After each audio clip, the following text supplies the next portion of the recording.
تو آئیے پیارے بچوں، آج کی کہانی میں ہم سیکھیں گے کہ داؤد جو تھا اس کو یروشلم کا بادشاہ بنا دیا گیا۔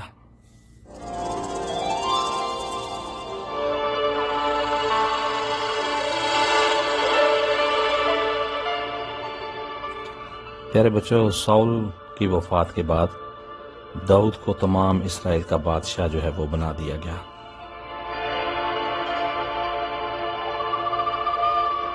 کیونکہ اس نے یروشلم کو فتح کیا اور اسے نیا دارالحکومت بنایا،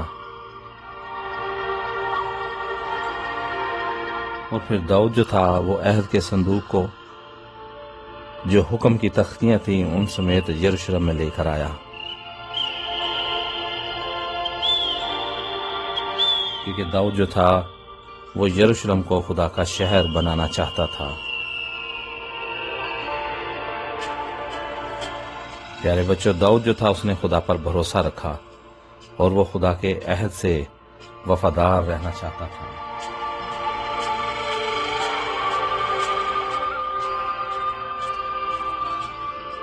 جب اس نے خدا کے خلاف گناہ کیا تو پیارے بچوں، اس نے پھر اپنے گناہ کی خداوند سے معافی بھی مانگی، اور جب اس نے اپنے گناہ کی معافی مانگی تو میرے اور آپ کے خداوند جو ہے وہ رحیم ہے، اس نے اسے معاف کر دیا۔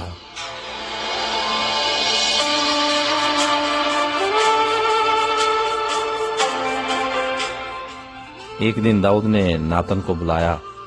ناتن خدا کا نبی تھا، اور داؤد نے ناتن سے کہا، میں ایک شاندار محل میں رہتا ہوں، جبکہ خداوند کا صندوق جو ہے وہ خیمہ میں ہے۔ داؤد نے کہا کہ میں خداوند کے لیے ایک گھر جو ہے وہ بنانا چاہتا ہوں۔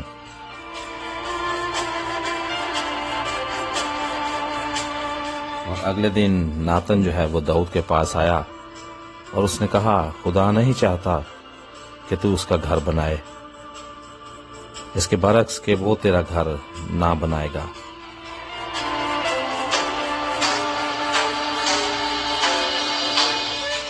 اور ناتن نے اس سے کہا کہ جب تو مر جائے گا تو تیرا بیٹا خدا کے لوگوں پر حکمرانی کرے گا۔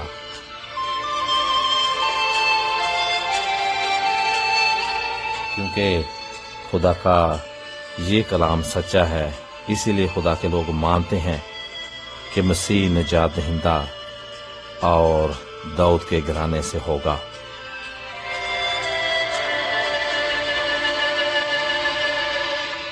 تو پیارے بچوں، آج ہم نے اس کہانی میں سیکھا کہ داؤد جو تھا وہ خداوند کے ساتھ وفادار رہا، اور وہ خداوند کے حکم کو بجا لایا، اور خداوند نے جب اس نے معافی مانگی تو خداوند نے اسے معاف کیا۔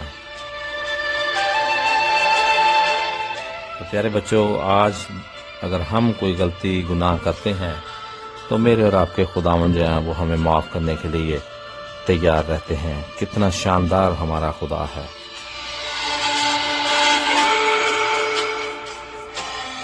آمین۔